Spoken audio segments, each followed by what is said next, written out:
Hey guys, welcome back to the Produce Common Sense podcast. I'm Shay Myers. I'm a third generation farmer and someone who has a great passion for the agriculture industry, especially produce. I've been involved in all kinds of different aspects of produce since I was old enough to drive a tractor, which started about 8 years old, believe it or not. And over the course of my career, over the course of my life, I realized how many people lack an understanding of agriculture. And that's why I have the Produce Common Sense podcast, to try and help everyone understand like the basics and the common sense that's applied in agriculture and what we do on our farms and why we do it. There's a reason behind everything. And sometimes you don't like what we do or you don't like what you hear. And sometimes it's valid and sometimes it's not. But if we get down to, the common sense practices and what we do and why we do it, I think you'll have a greater understanding of the agriculture industry and of what farmers do. And I hope that you'll like and subscribe to this podcast, that you'll follow along, and that you can keep learning with me. That's always my goal, is to have you here with me and learn as I learn and have conversations as I have conversations about all different aspects, from supply chain to robotics, like we're going to be talking about today. So I'd like to welcome our Paul Mikesell. Paul and I go back 4 or 5 years now, and I'll let Paul introduce himself. Yeah, hi, great. So I'm founder and CEO of Carbon Robotics, and I think what a lot of people probably don't know is our laser weeder, really started at Shay's farm at Owyhee Produce up there in Idaho, and so we've been working together for quite a while now on this project.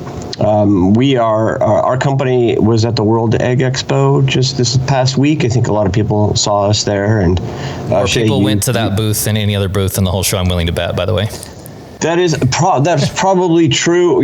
They did say that we were the number one searched for company and device in their catalog. So that was nice. But it was also good just to see a lot of other folks out there building new technologies to help farming and make growers' lives a little easier, more consistent. Great, Paul.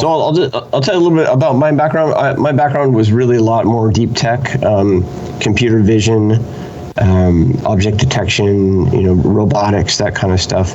And so when you and I started hanging out and trying to figure out what we could do to make growers' lives more consistent and how to automate things on the farm, and so that was really where we started. So for folks that don't know, what we build is an automated weed control system that uses computer vision and very high-powered lasers to kill weeds in fields, in mostly specialty crops. So things like lettuces, onions, broccoli, cauliflower, spinaches, that kind of thing.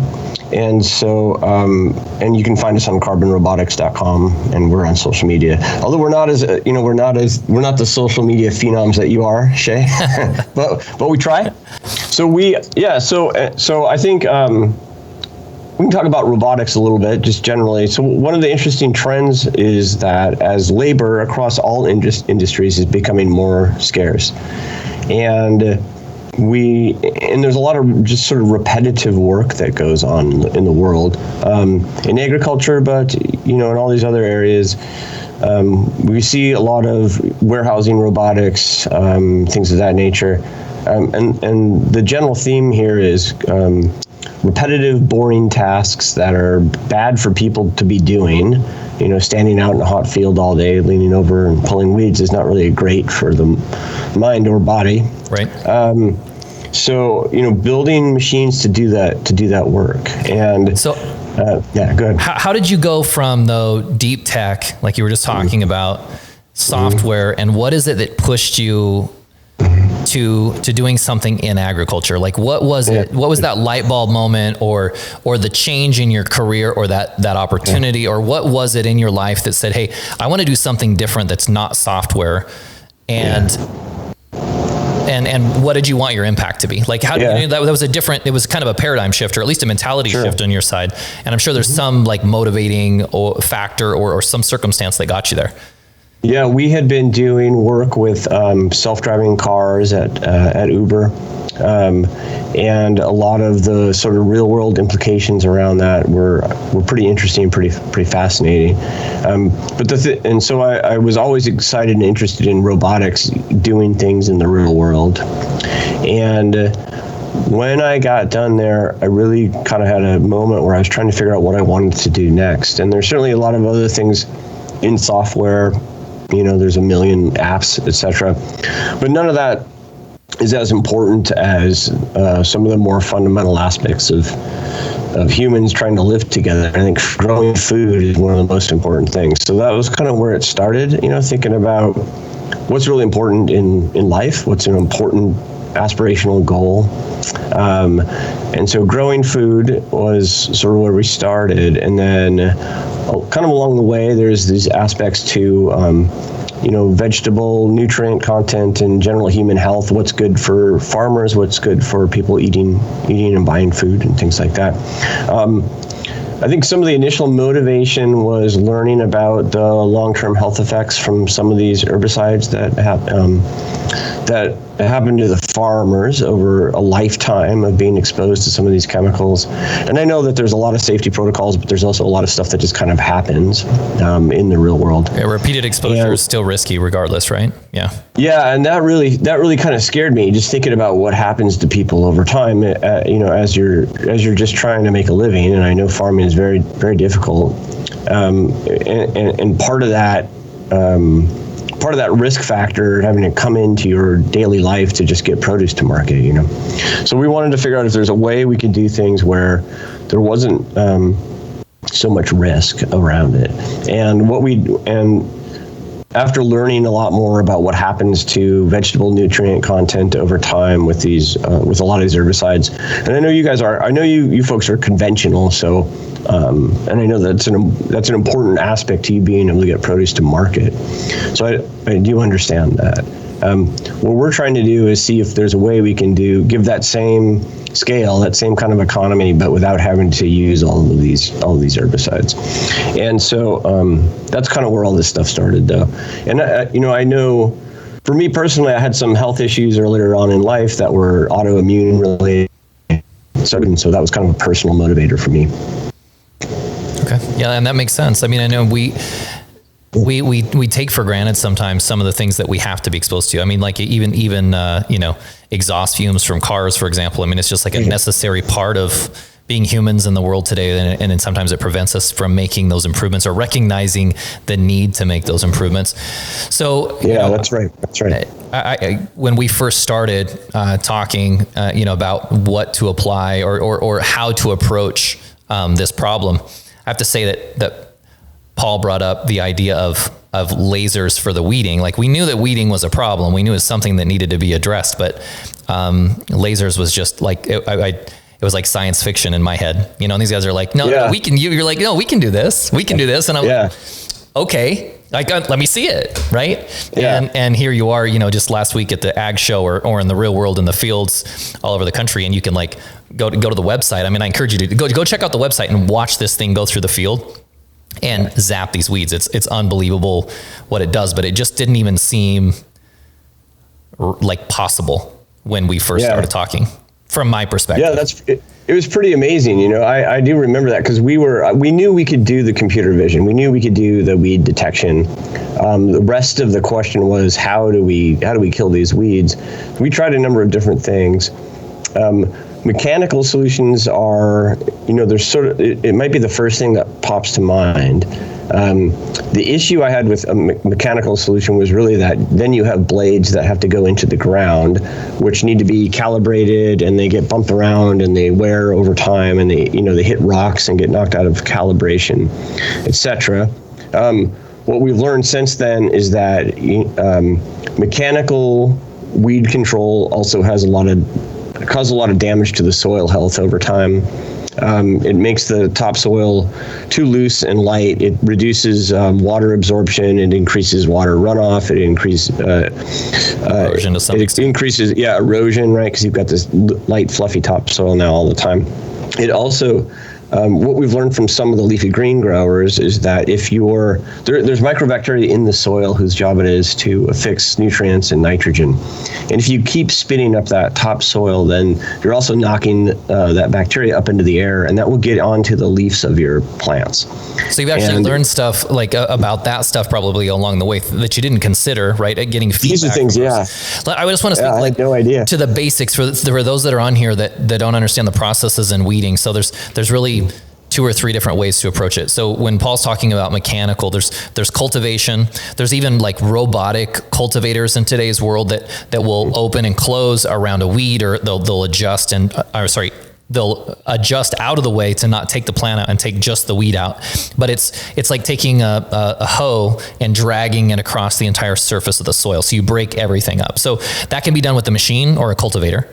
Or it can be done, really with humans by hand in the field, which is probably the most, the common number one approach, is weeding by hand. And then the third methodology is the application of selective herbicides that you can spray on the crop that won't kill, an onion, for example, but will kill a weed.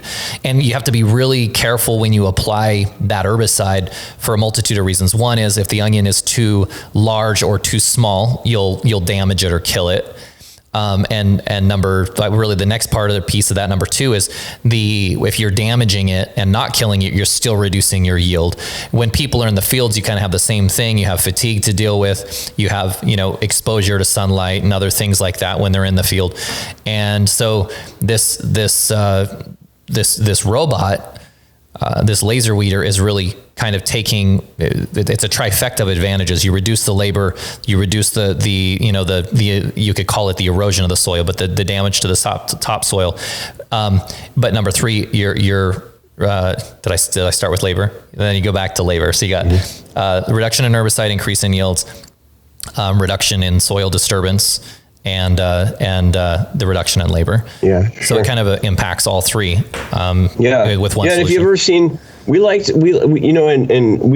seen this multiple times. The onions were really instructive for us because it's so visual what happens when you spray your onion field. All the onions tip over, and this is indicative of some of the damage those herbicides are doing. And it also makes less quality produce at the end of the day compared to something that's laser weeded, and then there is none of that damage.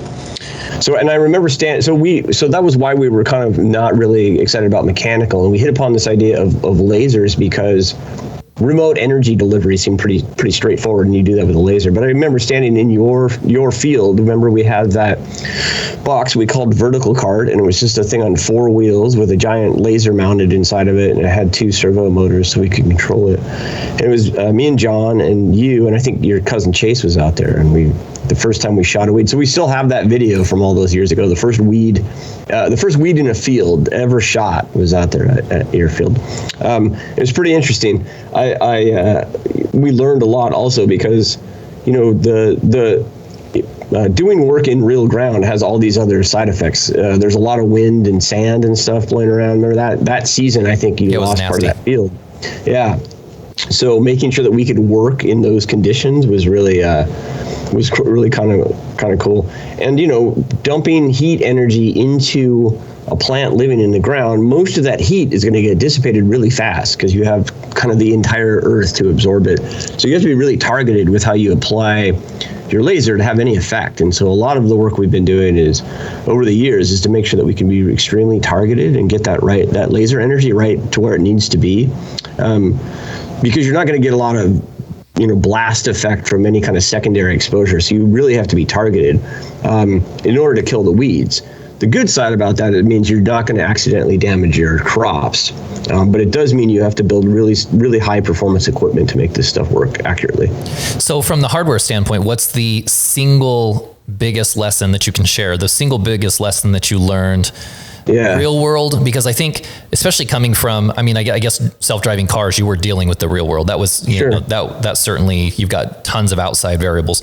But when you brought this robot from the lab and then you did the original version and then went to, full prototype, or even to now, what's the biggest single lesson that was learned? I think one of your other cousins told us one time. He said, if you think it's tough enough, you need to double it. And I think that's definitely right. Everything we thought would break broke, and a bunch of other stuff happened that we didn't even anticipate. We, I think, knew this from the beginning, that field time was one of the most important things. You have to get your machines out there into the field. I've certainly seen a lot of other robotics companies in other spaces, agriculture, but other places, that it's really tempting to kind of sit in your lab and keep building stuff, but you need to get it out into the real world early and often to see what's going to happen. That was going to lead me to my next question. So what do you think it is, because you're probably, this machine is one of the newest to market, but it's also has an incredible following and a lot of interest and intrigue behind it. And part of that is, frankly, I think the lasers, right? It's just cool sounding, and it's cool what it's doing.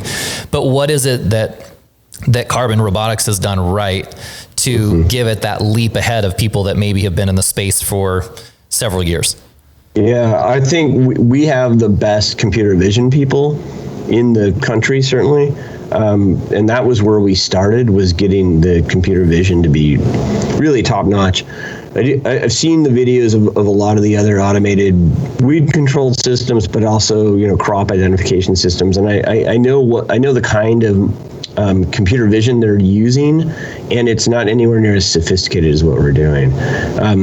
So that's a big difference, is that we've focused on having the best computer vision, and it really is cutting edge. It's a lot of deep learning neural nets, and it's a lot of our own computer scientists building these things to be specialized for this use case. I think everybody else has taken it an off-the-shelf, we call it an off-the-shelf model, but basically somebody else's code and retrained it for crops and weeds, and we've built something custom specifically for this purpose. So that's a big difference. Being from Seattle is actually great because we have access to those kinds of software engineers, but we also have a huge legacy of aerospace in the Pacific Northwest. And so we have access to some of the best mechanical engineers and electrical engineers also. And so John, who you remember, the first employee of the company, came from aerospace, robotics, automation, and his hardware skills and ability to get out into the field and build stuff tough, I think, was a great way to start also. So I guess what I'm coming to is you need to have really great software and hardware. You can't just have one aspect, and you need to get those things out into the field and let them experience the real world. We've had things like rodents climbing up into the robots in the middle of the night and chewing out wires. We didn't know how skinny they could make their little rodent bodies to climb into stuff. All kinds of crazy stuff. Lightning in the field. You got a robot out in the middle of the field, and you see a big storm coming, and you got lightning off in the distance. We talked about wind and sand. Water gets in everywhere it can get in, and it causes damage to any, all these sensitive electronics. Heat was a big issue. So if you look at our machines, most of that energy and size is to keep things cool inside. We need to keep the lasers cool. We need to keep the computers cool. You may remember this. It was when we brought our first self-driving robot out to your farm. It was the one that we called CD, but it was the skid steer version that we don't do anymore. But it was electric drive skid steer. It was more of a prototype, and it was the first multi-laser one we had out there. But we were really worried about keeping things cool. So we had all these chillers and everything on the robot. And what we weren't really thinking about was in the middle of the night, it gets freezing temperatures out there. So, so we were worried about, what are we going to do when it gets to 100 F? What we didn't think about was in the middle of the night, it gets down to, 28 or 22, right? And so we had all this focus on cooling, and what wound up happening was the lasers froze in the middle of the night, and because they're filled with liquid, that freezing water expanded and bursted all the laser tubes. So then we figured out, we need to lower the freezing temperature. We figured out how to use different techniques to use food safe, but still lower the freezing temperature additives to our water so that they don't freeze. I think we're good down to 10F at this point. And those are like just real world experiences that you if you hadn't taken the effort to put them in the field, you just wouldn't have learned those things. We would not have learned those things. Yeah, that's right. So it's been, we learned a bunch of stuff, and I certainly appreciate you and your farm and your family letting us do all that stuff, and all the other growers that have been so helpful to us. A bunch of folks have just let us come out there and work through things and to get stuff working. I think one of the things that people like about us is when we come out and work on stuff, if there's an issue, the whole team participates in helping to figure out what's going on, and we really tackle stuff head on. And one of the things that's important to our company is we always want to do what we say we're going to do. That's an important part of Carbon Robotics. So we try to take that stuff very seriously. Yeah, I think, and farmers kind of expect that, I think. So in closing, Paul, because it intrigued me when we first started talking, you hadn't had a lot of exposure to farmers or to agriculture. I always like to hear you talk about, what was the most surprising thing or unexpected thing the most unexpected, or the thing that you learned about farmers that you didn't expect to. So farmers are incredibly innovative. I didn't realize this. I thought that there would be some concern about, newfangled tech, but it was really more welcoming and, let's try it. And, it's high expectations for success, but still open to trying things. And I was really excited by seeing that. In fact, in a lot of ways, I think farmers are more innovative than folks in many other industries that you might think are innovative. Part of this is because, most of these farms are multi-generational family owned, and so they can make decisions about stuff without having to go to, up 14 layers of management or whatever. So I learned that. And I think there's stuff that goes the other way also. I think farmers have certain expectations around engineers that are probably not always correct, And so one of the things that I really like to see is as more investment from venture capital goes into ag tech, agriculture technology, I think we'll be able to bring these worlds together a lot more and get some great stuff done. Yeah, I mean, certainly there's been a ton of investment recently, especially in the last few years, from venture capital into the ag space in a way that I don't remember ever seeing happening. And having just come back from the Tulare Ag Show, you could see where that investment's happening, across the board. And there's lots of excitement, in the impact that people can have in agriculture in general. Paul, is there anything you'd like to add or put in for, as we close? Nope, not. I got nothing else really. I think we covered a lot. Please come see us at carbonrobotics.com. We have a bunch of videos up there on the internet. And if you want to, we sell robots. So if you want to buy a robot, get in touch with us. And please check out our videos. And thanks to you and your farm and your family, Shay, for helping us out all these years. Yeah, it's been really fun to be involved from the back of the napkin moment, all the way to the World Ag show in Tulare, and seeing that booth there and all the people crowding, to get a glimpse at something so innovative and so, futuristic, something we've all kind of talked about and dreamt about. And, it's something, again, totally unexpected, and it seems so futuristic, but it's here. So those that want to go check out Paul and Carbon Robotics can find them on LinkedIn and on the web. If you've liked what you've seen here today, you know what to do. Give it a like and a comment, and subscribe. If you want to keep coming along and keep learning with us, we want to have you here. We'll see you.